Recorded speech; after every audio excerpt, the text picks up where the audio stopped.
Сәлем достар, менің есімім Қайырбек, мен химия пәні мұғалімімін. Бүгін біз сіздермен нуклеин қышқылдарын жалғастырамыз. Үшінші бөлімде біз генетикалық код және протеин синтезін жалғастырамыз. Мұнда көрсетілген суретте бізде бұл сурет генетикалық код деп аталады. Генетикалық код ол ағзадағы түзілетін нәруыздардың және полипептид тізбектерінің ретін анықтайтын ереже. Яғни осы ережені қолданып біздің ағзамыз клетканың ішінде әртүрлі амин қышқылдарын және нәруыздарды түзеді. Қалай жұмыс жасайды? Әрбір біз өткен сабақта айтқан болатынбыз, код деген болады. Код ол ДНК-ның белгілі бір үзіндісі. Кодтан комплементарлы мРНК пайда болады. Осы мРНК-ның 3 тізбекті азотты негізі кодон деген триплет түзеді. Яғни, мында жазайық. мРНК 3 азотты негіз тізбегі,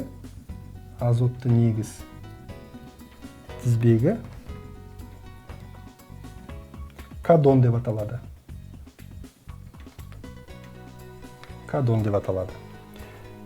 Мысалыға, белгілі бір кодон айтайық, CGG. Бұл бізде 3 азотты негіздің тізбегі. Міне, C, G және G. Осыны біз кодон деп айтамыз. Әрбір осындай 3 триплетті кодон бір амин қышқылын түзеді. Яғни бір амин қышқылын түзуге пәрмен береді рибосомаға. Осы CGG кодона келген кезде рибосоманың ішіне аргинин амин қышқылы түзіледі.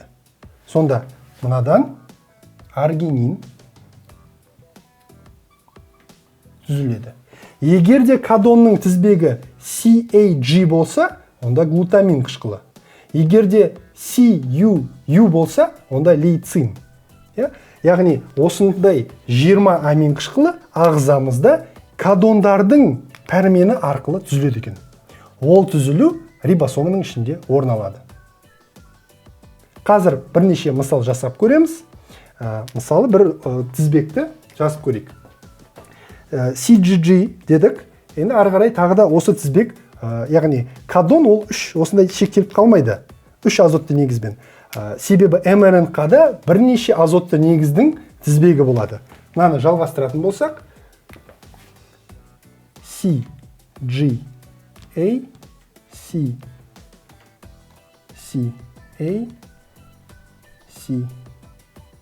CUG, CAC. Яғни осындай ұзын тізбекті бір, осыны біз код деп айтайық. Бұл бізде мРНК-ның осындай коды. Оларды біз кодондарға бөлеміз. Яғни осындай 3 тізбекті. Міне кодон, екінші кодон, үшінші кодон, төртінші кодон және бесінші кодон. Әрбір кодон бір амин қышқылын түседі. Соңғы кодон аргининді түссе, мынаны қарайық. CGA қандай амин қышқылын түседі? CGA. Бұл да аргинин түседі. Сонда басынан басталады бізде полипептидіміз аргинин. Қысқартып жазамын. Келесі кодон CCA. Пролин түсіледі. Пролин. Келесі CUG. Лейцин. Келесі CAC. Хистидин. Және CGG бұл аргинин деп айтқан болатынбыз. Міне сонда бізде осындай 5 амин қышқылынан түзілген белгілі бір полипептид тізбегі түзілді. Осы полипептидтер тізбегі ұзын тізбекке айналып, олар нәруызға айналады, немесе белок. Осылайша біз қалайша кодталудың, яғни осы генетикалық кодты қолданып кодталудың қалай жүретінін біле алады екенбіз. Тағы бір өте маңызды ақпарат, егерде қарасаңыздар, кейбір амин қышқылдары әртүрлі вариантта түзілуі мүмкін. Мысалыға, CGG аргининді түссе, CGA да аргинин түседі, CGC да, CGU да аргинин түседі. Бұл маңызды бір ақпарат болып болады. Не себепті? Мына кодондардың реттілігі, ол ДНК-ның реттілігіне комплементарлы деп айтқан болатынбыз. Егерде алайда ДНК-да белгілі бір өзгерістер болатын болса, ол ішкі немесе сыртқы факторларға байланысты ДНК-ның кодында өзгеріс болса, ол протеин синтезіне өзгеріс әкелуі мүмкін. Және сол қауіпті алдын алу үшін біздің ағзамызда сондай бір қауіпсіз орта болу үшін аргининнің түзілуіне ықтималдықты көбейтіп отырады. Яғни CG-ден кейінгі қандай кез келген 4 азотты негіз болса да аргинин түзіледі. Ал аргининнің түзілуі мысалға белгілі бір нәрузға өте маңызды. Егер де ол басқа бір фенил аланин болатын болса, ондағы қасиет немесе функционалдығы өзгеруі мүмкін. Сондықтан бұл подушка безопасности десек болады. Ол әртүрлі мутацияның кезінде денеміздегі белоктардың дұрыс түзілуін қамтамасыз етеді. Бұлардың барлығы біз рибосомның ішінде орын алып жатқанын айтқан болатынбыз. Рибосомның ішінде, яғни мына кодондар, олар ДНК-ның кодына комплементарлы МРНК-дан келеді. МРНК болатын болса, рибосомның ішіне кірді, өздерінің кодондарымен, және ТРНК-да кіреді, сол уақытта. ТРНК-ны былай көрсетейік, ол өзімен бірге нені алып келеді? Амин қышқылын алып келеді. ТРНК, яғни осы амин қышқылының, аргининнің түзілуі, немесе пролин, лициннің түзілуі, ол ТРНК-ны алып келген амин қышқылынан болады. Яғни жағдай қалай? МРНК сигнал береді, рибосомаға, рибосома ТРНК-ға сигнал береді, яғни рибосомаға қандай сигнал келеді? МРНК-дан CGA-ға комплементарлы, кодонға комплементарлы антикодон келсін. Яғни антикодон бізде осы ТРНК-ның бойында болады. Ол мысалға мына жерде деп көрсетейік.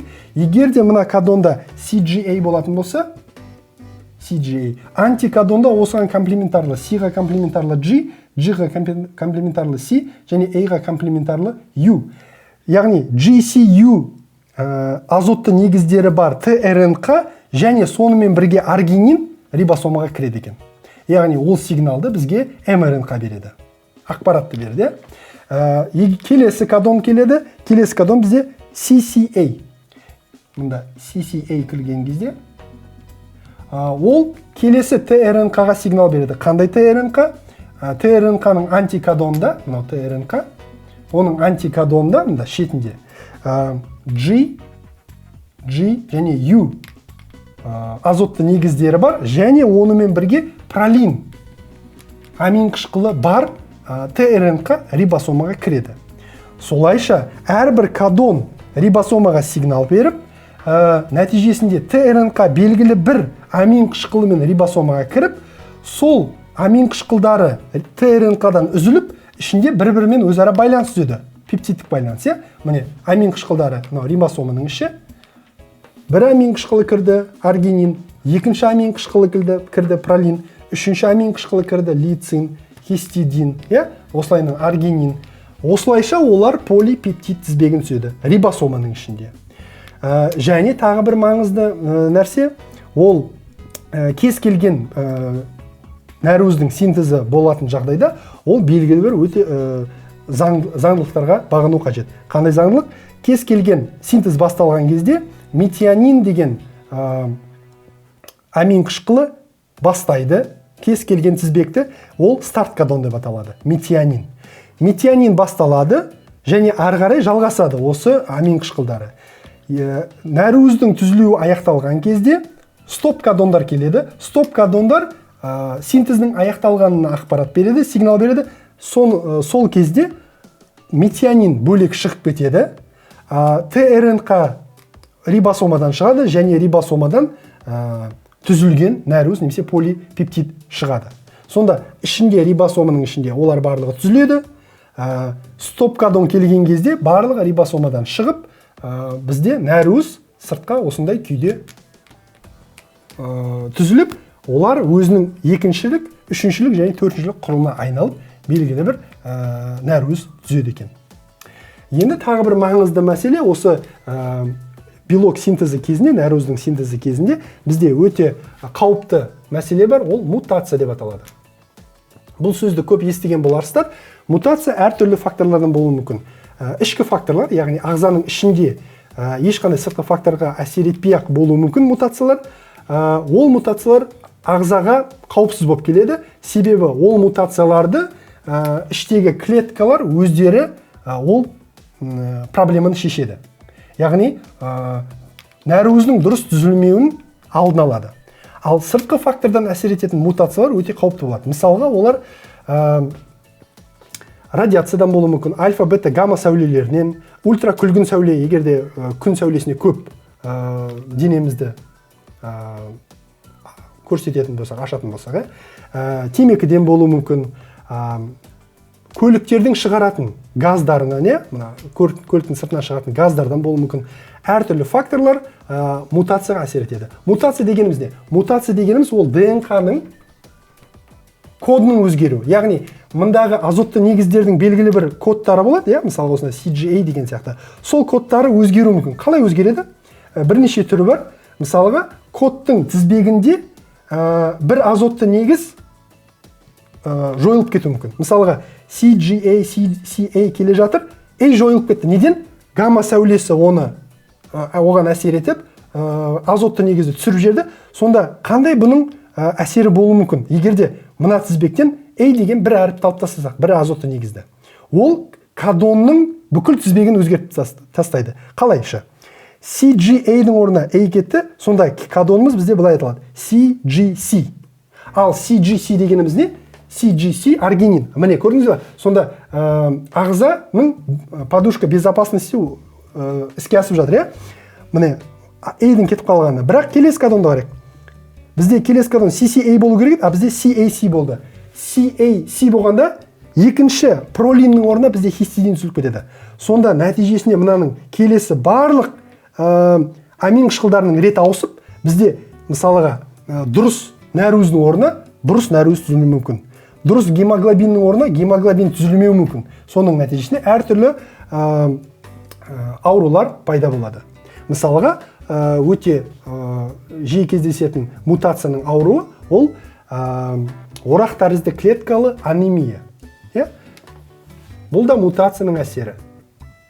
Қалайша бұл орын алады? Анемия қайдан пайда болады? ДНК-ның кодында белгілі бір азотты негіздер жойылады, нәтижесінде тізбек өзгереді.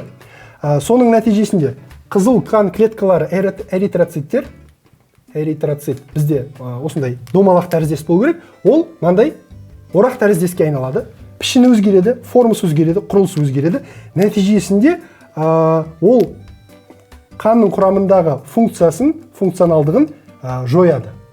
Осының себебінен тромбоз болуы мүмкін, миға әсер етуі мүмкін, әртүрлі аурулар, яғни анемия болып адамға шаршауды, әлсіреуді жиі тудырады екен.